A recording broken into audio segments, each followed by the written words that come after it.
Good morning. Thank you for joining us. Today I'm joined by Dr. Walensky, Dr. Fauci, and Dr. Murthy to give you a thorough update on a busy week of activity fighting the pandemic across multiple fronts.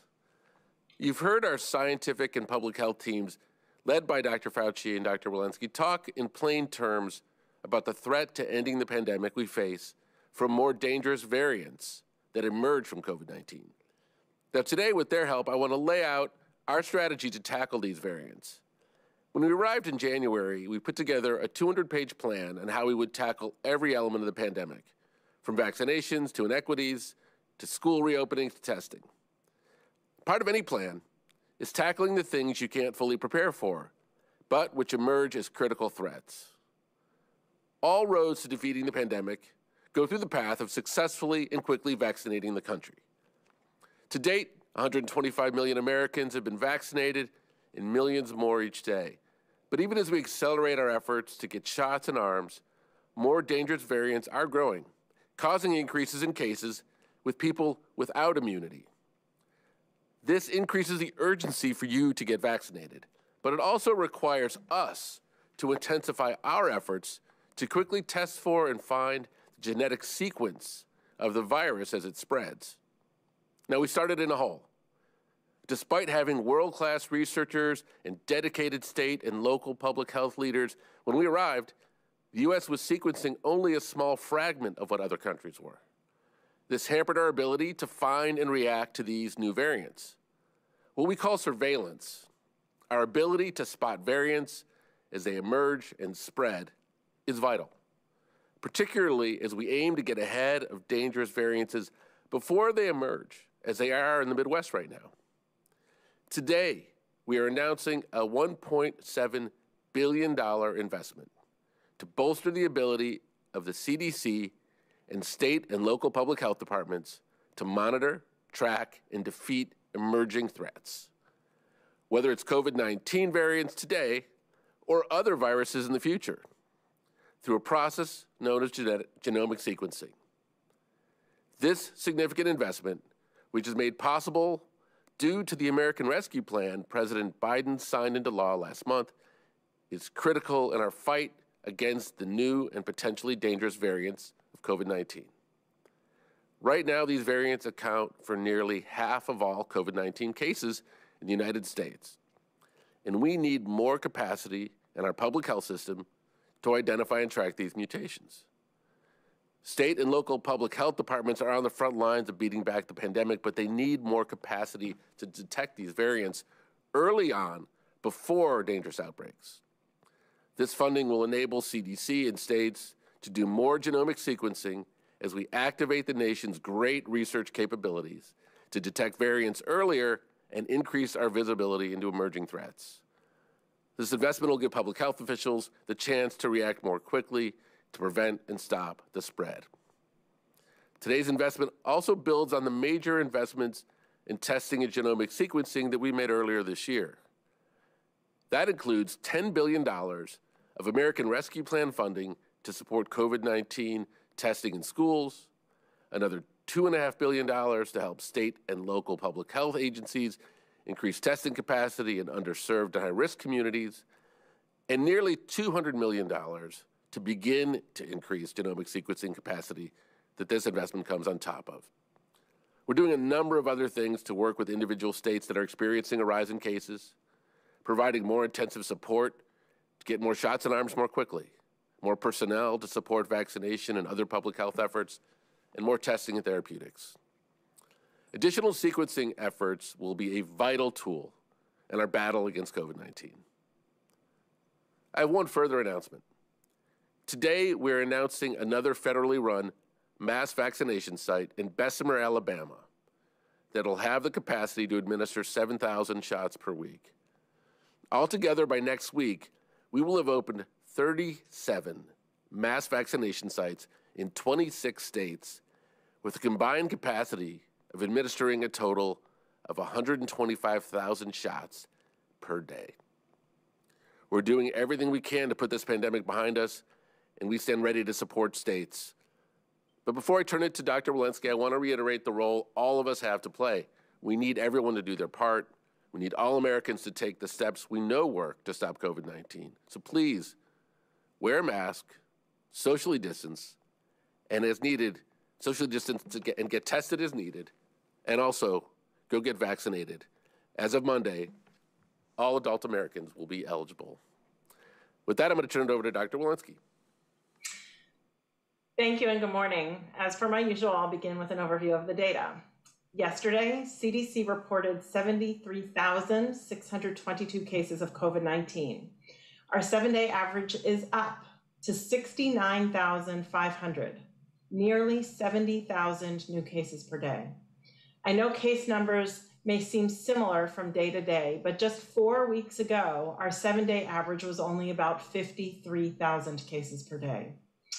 In concert with the increase in cases, the 7-day average of emergency department visits, hospital admissions, and hospitalizations are all approximately 5 to 8% higher than they were in the prior 7-day period. And sadly, average daily deaths have increased for the 3rd day in a row to over 700 per day.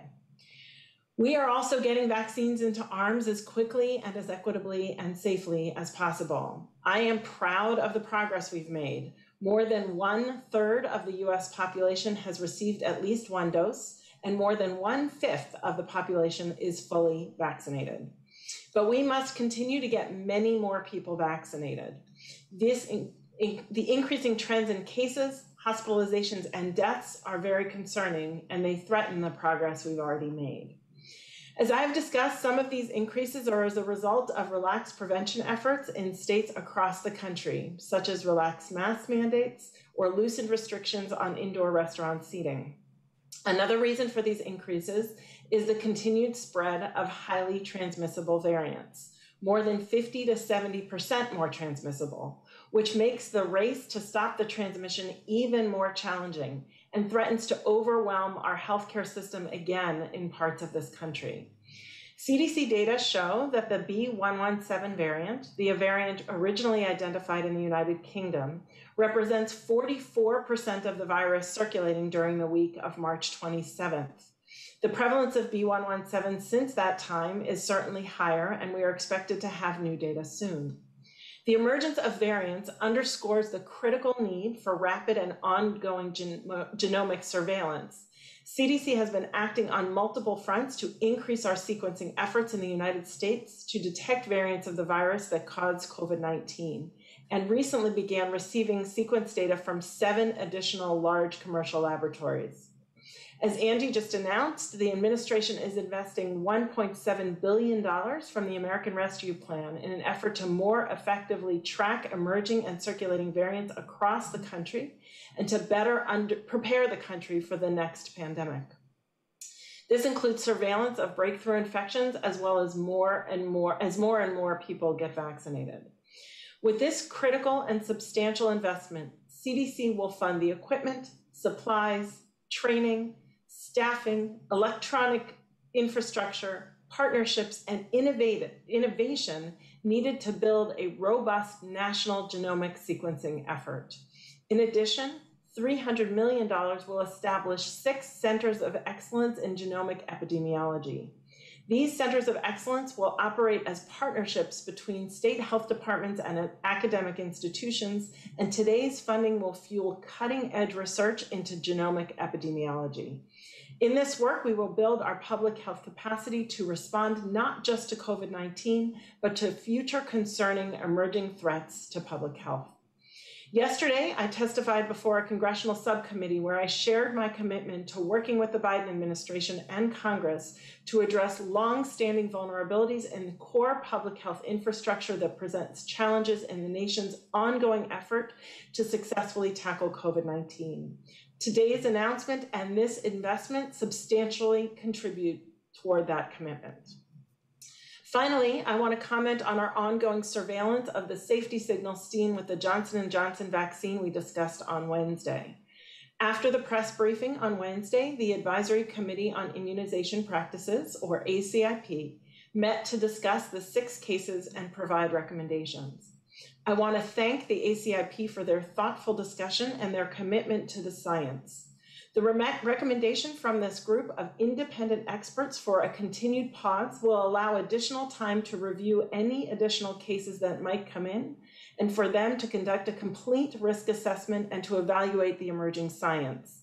ACIP will meet again this Friday, April 23rd, from 11 to 5 to provide further recommendations. Importantly, the vaccines produced by Moderna and Pfizer are still widely available, and we continue to work with pharmacies, states, and FEMA to make sure the vaccine supply remains robust across the country as we approach April 19th, when all Americans above age 16 or 18, depending on the vaccine received, will be eligible for vaccination. If you have not been vaccinated, I want to encourage you to do so with one of the available vaccines as soon as you can. Widespread vaccination is the only way we will ultimately move past this pandemic. Thank you. I'll now turn things over to Dr. Fauci. Thank you very much, Dr. Walensky. I would like to take this opportunity now to call your attention, can I have the first slide, to the soon-to-be first year anniversary of the NIH-sponsored Coronavirus Disease 2019 Treatment Guidelines Panel. Next slide. This is a panel of individuals co-chaired by Dr. Cliff Lane, who is my Deputy Director of NIAID, but also the Clinical Director of the Institute, Henry Mazur, who is the Director of the Critical Care Medicine Unit at NIH, and Roy Tripp-Gulick, who is the Chief of Infectious Diseases at Weill Cornell Medicine in New York City.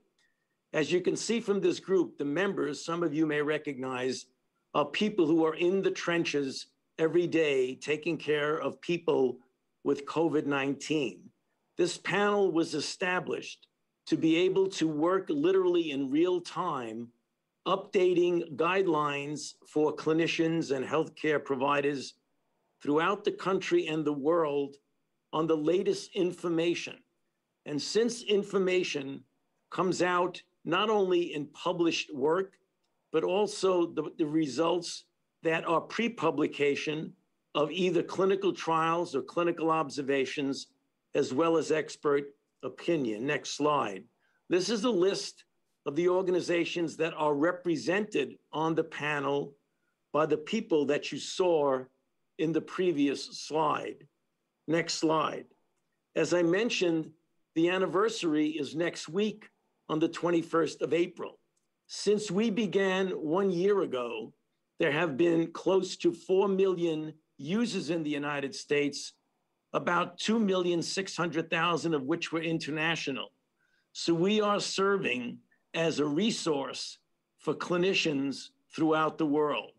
Again, since the beginning, there have been over 14 million page views, and there have been 23 separate updates to the treatment guidelines. Next slide. This is an important slide. For those not used to looking at guidelines, there's varying degrees of strength of recommendation and what the evidence for that recommendation is. As you see on the left, there is A, a strong recommendation for a statement, B, moderate, C, optional. And on the right, it depends on what you're basing this recommendation. If you get a 1, that means there's one or more randomized trials without major limitations. 2A is other randomized trials or subgroups. 2B is non-randomized trials. And 3, you don't have a trial, but there's expert opinion. So obviously an A1 is a very strong recommendation based on good data, but you're going to see others depending upon what the evidence has been. Next slide. So let me just then show you an example. On April the 8th, 8 days ago, there was an update on the recommendation of the use of anti-SARS-CoV-2 monoclonal antibodies. And the panel, after deliberation, recommended using one of the following combinations, and I underscore combinations, of anti-SARS-CoV-2 monoclonal antibodies to treat outpatients, again underscoring outpatients, with mild to moderate COVID-19 at a high risk of clinical progression as defined by the emergency use authorization criteria. And these are the combinations listed there: bamlanivimab, etesivimab, or casirivimab and imdevimab. Number two, the treatment should be started as soon as possible after a positive result on a SARS-CoV-2 antigen or nucleic acid amplification and within 10 days of symptom onset. Next slide.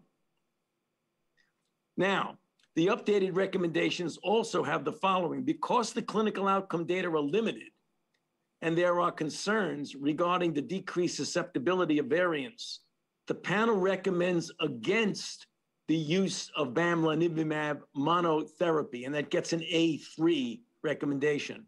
The panel also recommends against the use of these antibodies in people who are hospitalized, except if it's in a clinical trial.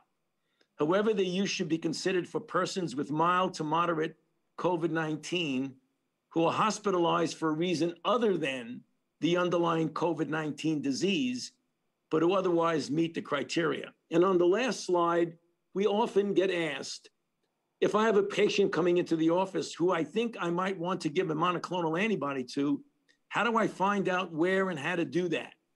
This is the information here. Contact the Combat COVID Monoclonal Antibody Call Center at that telephone number and at that website. I'll stop there and hand it over to Dr. Murthy. Well, thanks so much, Dr. Fauci, and it's good to be with all of you this morning again. Today, I'd like to speak with you about two topics related to the national COVID-19 vaccination effort. First, American Indian and Alaska Native people are at higher risk for COVID disease and complications. And historically, we also know that they have faced more limited access to healthcare and great disparities in health. According to a recent CDC report, American Indians and Alaska Natives were 3.5 times more likely to get COVID than the non-Hispanic white population. Native people are also more than 4 times likely to be hospitalized as a result of COVID-19. Despite these challenges, our colleagues working in the Indian health system have heroically administered more than 1 million doses of COVID-19 vaccines. That is a remarkable achievement and a testament to their dedication. Today, the Biden administration is doubling down on this critical work with a $4 billion investment from the American Rescue Plan to the Indian Health Service, tribal and urban Indian health programs. Specifically, these funds will support the following: expanded COVID-19 vaccinations, including mobile efforts, large-scale vaccination events, and public education and outreach campaigns; expanded testing, contact tracing, PPE access, and treatment; increased preventive health services for those at higher risk for COVID-19; and increased support for telehealth, the healthcare workforce, and the broader Indian healthcare system, which has been hard hit during the pandemic due to lost reimbursements for care from both public and private insurance. Overall, we're committed to reducing health disparities and ensuring equity in our response to COVID-19. And today's funding announcement is part of a broader commitment to increase access to vaccines and reduce the spread of COVID-19 in hard-hit communities. Additionally, I want to emphasize one point in particular about vaccines, which isn't always so obvious, and that's the following. Increasing access to vaccines is critical for increasing confidence in vaccines. And here's why. The more people see those around them get vaccinated, particularly family and friends, the more comfortable they become with getting vaccinated themselves. So the easier we make it to get vaccinated, the more people will get vaccinated. And that means more people around them will feel comfortable with getting vaccine themselves. And that's why access and confidence go hand in hand. And so does safety, which brings me to the second topic. This week, you've heard a lot from us about the pause with administering the Johnson & Johnson COVID-19 vaccine. These decisions are never simple, and this one was taken after a very careful assessment of the risks and benefits of calling for such a pause. But the actions taken by CDC and the FDA this week should give Americans confidence that our safety system is working for them. For some members of the public, uncertainty about getting vaccinated stems from questions about how safe the vaccines are. And this week is a reminder that safety is our top priority.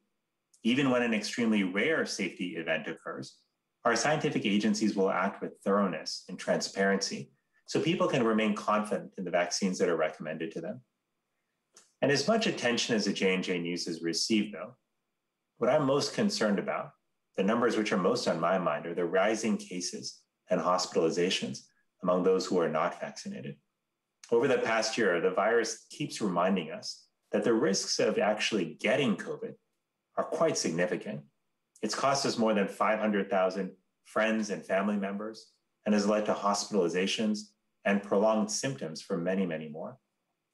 We all want the same thing, which is to turn this pandemic around and protect ourselves and our loved ones. And to that end, our best path forward remains getting vaccinated and continuing to take the prevention measures that we know work, wearing a mask, washing our hands, and avoiding indoor gatherings with people outside of our household.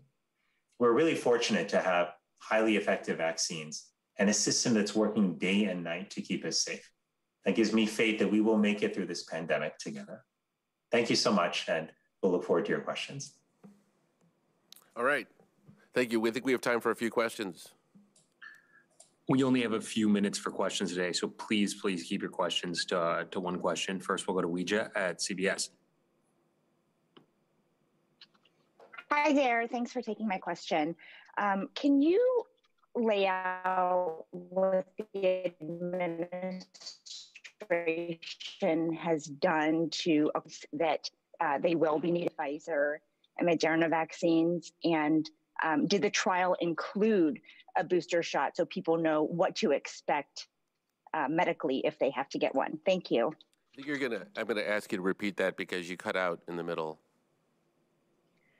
Sure. I'm just looking for specifics about what the administration has done or is doing to acquire enough booster shots for people in the case that that they need them for the Pfizer and Moderna vaccines, and whether the booster was part of the trial so people know what to expect medically if they get one in terms of side effects. Thanks. Got it. I'll take the first half of that, and then in terms of side effects or anything like that, I just turn to Dr. Fauci for that. So look, we often get accused of being hyper-focused on preparing for multiple scenarios. We talk about that in here a lot. Requiring additional shots in the future is obviously a foreseeable potential event. I want to emphasize that while there is certainly speculation about this, that is far from saying that that's what's going to happen. I would again invite Dr. Fauci to comment on that. But I can assure you that when we do our planning, when we do the president orders purchases of additional vaccines, as he has done, and when we focus on all of the production expansion opportunities that we talk about in here, we very much have scenarios like that in mind, as well as obviously vaccinating our teens and our children. So very, very important for all of us. Dr. Fauci, what would you add to that?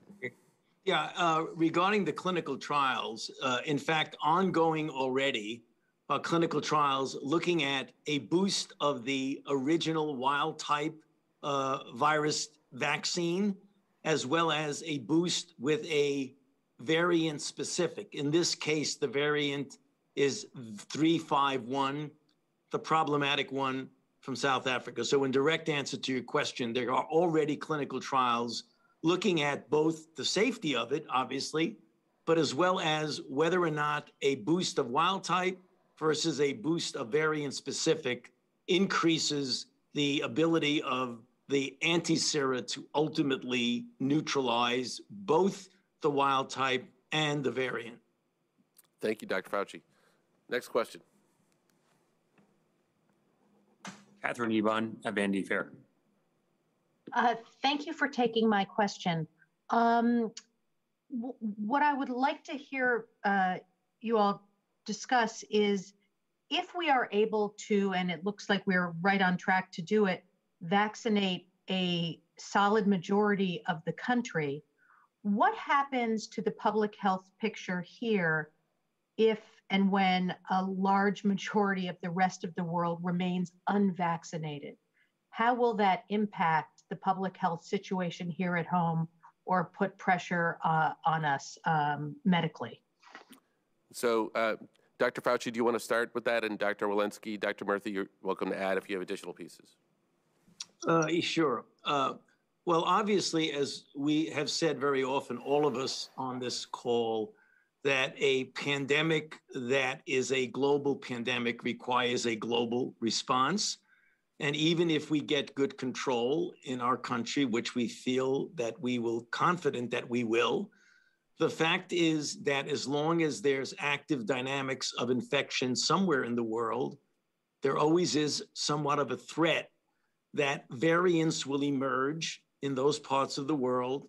And because we're such an interconnected planet here, that it might actually be an issue that we will have to deal with as a challenge of keeping an eye on the possibility that variants will arise that we will have to make adjustments to from the standpoint of vaccines, as well as maintaining a certain degree of public health guideline control from a public health standpoint. I'd be happy to hear from Dr. Walensky if any other comments from that, Rochelle. Yeah, I would just say that I think we have a responsibility to vaccinate the rest of the world, both from a humanitarian standpoint as well as from a global health security standpoint, to ensure that we don't have further variants that threaten both the rest of the world as well as the United States. And I look forward to having CDC, where we have partnerships across the globe, to having a key role in providing technical assistance and support to make that happen.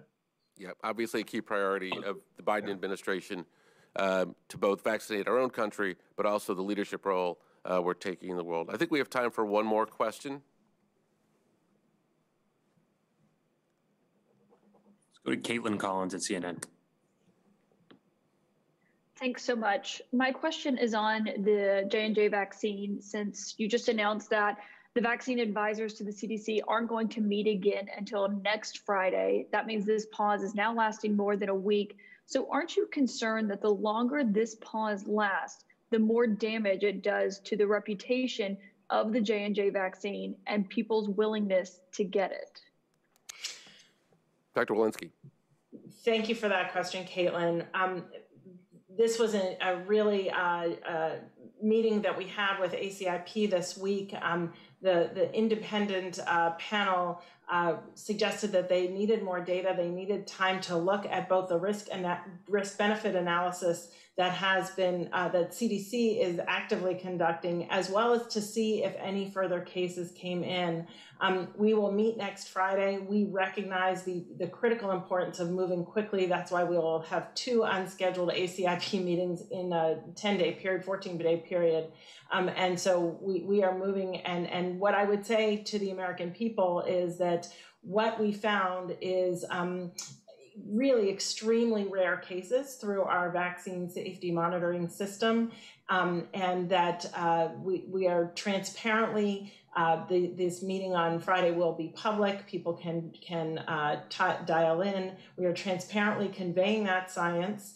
We've reached out to over 10,000 providers to ensure that they know what kinds of cases to look for and to do that outreach. And we want to convey to the American public, we have 2 vaccines that are readily available, the Pfizer and the Moderna, and people should continue to roll up their sleeves to get vaccinated.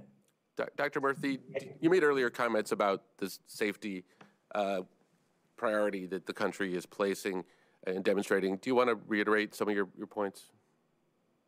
Sure. And Caitlin, let me just say, look, when events like this happen, when we take these kind of measures, we recognize that for some people it will raise questions, and we want to answer those questions. And that's why what you've seen just over the last few days is a really concerted effort, not only to do this safety investigation, but to communicate openly and transparently with people about what's going on.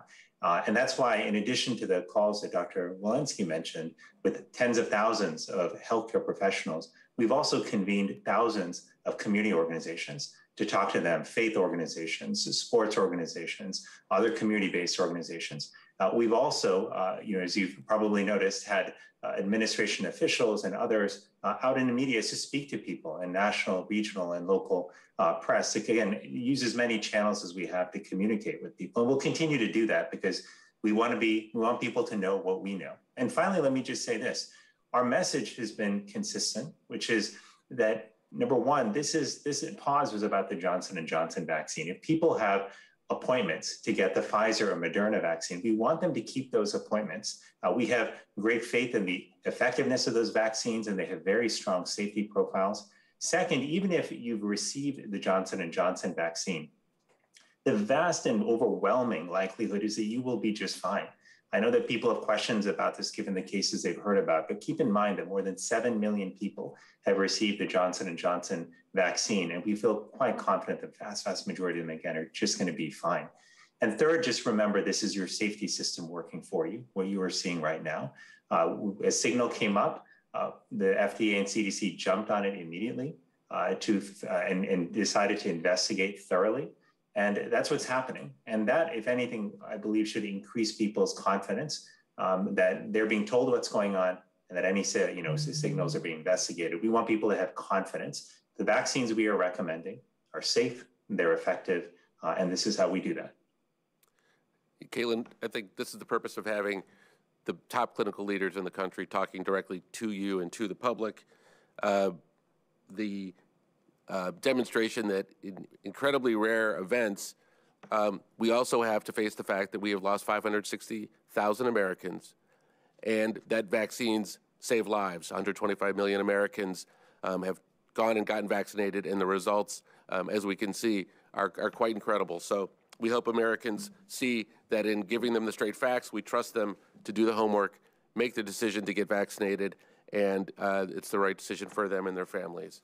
So with that, I think we're going to close, and we will talk to you next week. Thank you.